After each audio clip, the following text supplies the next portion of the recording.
Hello everyone. Today I'm going to share with you an intriguing story about one of the most mysterious poltergeist cases I've ever documented. Before I begin, I want to make it clear that I will keep all names confidential to protect the privacy of those involved. It was an ordinary October night when I received a desperate call from a family living in a quiet neighborhood in São Paulo. The mother, whom I'll call Maria, was in a panic over the inexplicable events that had been happening in her house over the past few weeks. It all started with small incidents. Objects would move around during the night, doors would close by themselves, and strange noises echoed throughout the house. At first, the family tried to find rational explanations. Maybe it was the wind or, who knows, some structural problem with the house. But the occurrences started to become more intense. Books began to fall off the shelves without anyone touching them. Temperatures would change drastically in specific rooms, and, most disturbing of all, the children started reporting conversations with someone that no one else could see. When I arrived at the residence, I could immediately feel a different energy. As a paranormal investigator for over 15 years, I've learned to recognize the classic signs of a poltergeist. The house itself was ordinary. It was a well-maintained construction from the 1980s, with no macabre history or previous incidents. During my investigation, I discovered that the phenomena seemed to concentrate around the youngest daughter, Anna, a fictitious name, a 12-year-old girl. This is quite common in poltergeist cases, where paranormal energy often manifests near adolescents going through changes. We installed measuring equipment throughout the house: infrared cameras, motion detectors, temperature gauges, and audio recorders. What we recorded in the following weeks was simply astonishing.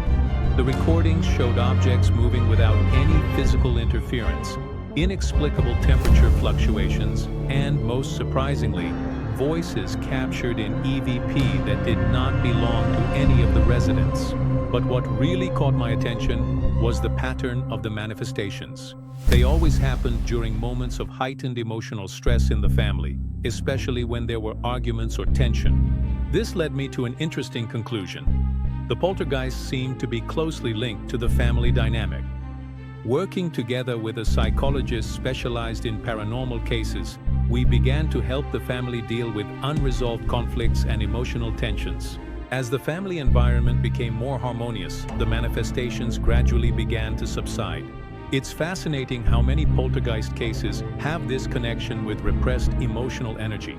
I'm not saying that all cases can be explained this way, but it's an important perspective to consider.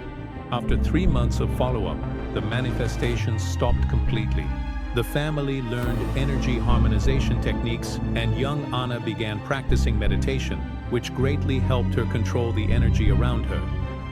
What makes this case particularly interesting is how it demonstrates the complex relationship between paranormal events and the emotional state of the people involved. We can't simply label everything as a ghost or spirit.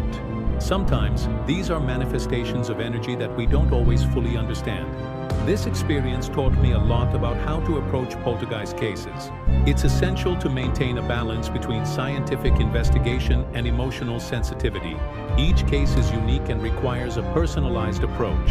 For those who are going through similar experiences, remember, seek professional help, both in the paranormal and psychological aspects. Don't try to deal with situations you don't fully understand on your own. If you enjoyed this story and want to hear about more intriguing cases like this, don't forget to subscribe to the channel and turn on the notification bell. Share your own paranormal experiences in the comments. I love reading and responding to your stories. And remember, not everything we can't explain is necessarily scary.